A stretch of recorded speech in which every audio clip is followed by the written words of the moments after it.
Some songs need a laid-back feel, but others call for something that pushes forward. So when the groove needs drive, what do we play on congas? Do we lean on tradition or create something new? That's exactly what we're diving into today.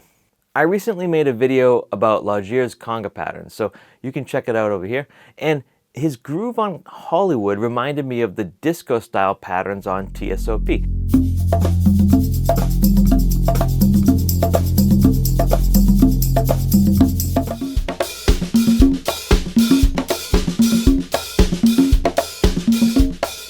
That got me thinking about what other patterns conga players use for these driving grooves. Around the same time, someone asked me about 2 Tickets to Paradise. So in this lesson, we're diving into driving conga patterns selected from a few iconic tracks.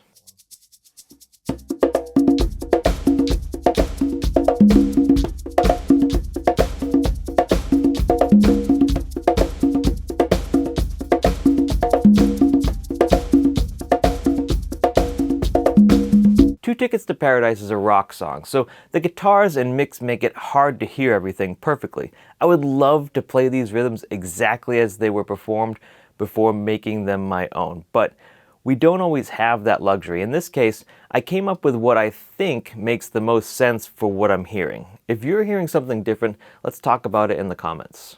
1 and 2 and 3 and 4 and...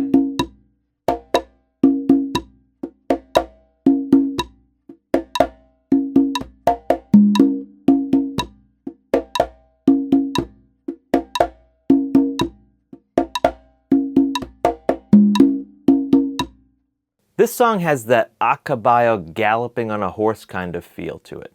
The 2 slaps give it that forward motion while the 2 open tones hold it back a little. I included a heel stroke and a touch to fill in between the slaps and tones while also giving the groove some thickness and strong feel, because ultimately I think that's what the heels, toes, and touches do for the most part.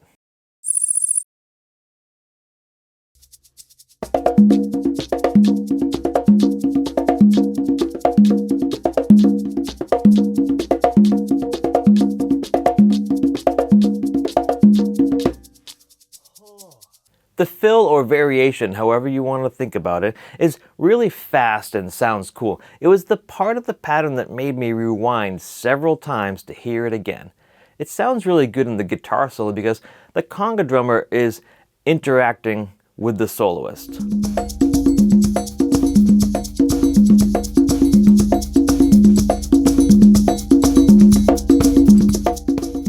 Some have described this song as Latin or disco. It's disco with a Latin flavor to the instrumentation and rhythms. It has the tresillo rhythm in the bass line and congas in a Brazilian-style triangle part, but I think it's simply another genius Stevie Wonder fusion classic.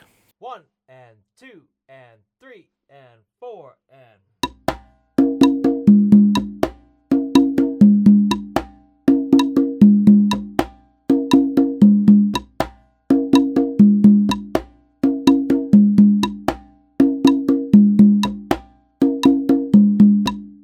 The conga rhythm that I pulled from the song is the basic idea of the part.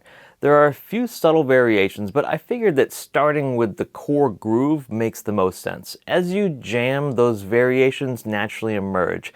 Your hands will find their own way to explore and interpret the pattern as you give into the music and be free with your ideas. This rhythm is particularly cool because it's kind of like a Rumba Colombia rhythm.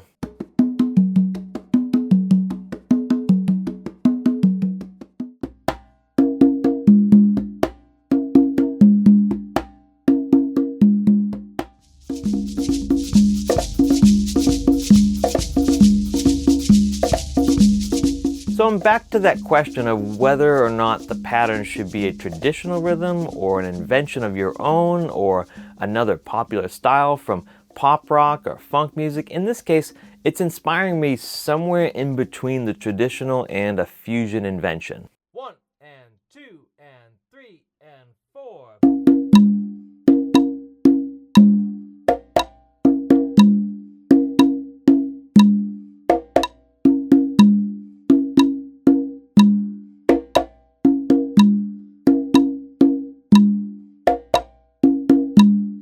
The secret to this conga pattern is consistency with the hand selection for each drum, sound, and rhythm. It's a quick tempo on the original track, and it can become messy if your tones and slaps are not well defined and executed. And you want it to flow, so the hands need to move to the right drum at specific times. Start slowly and step up the tempo a few times until you reach the target tempo.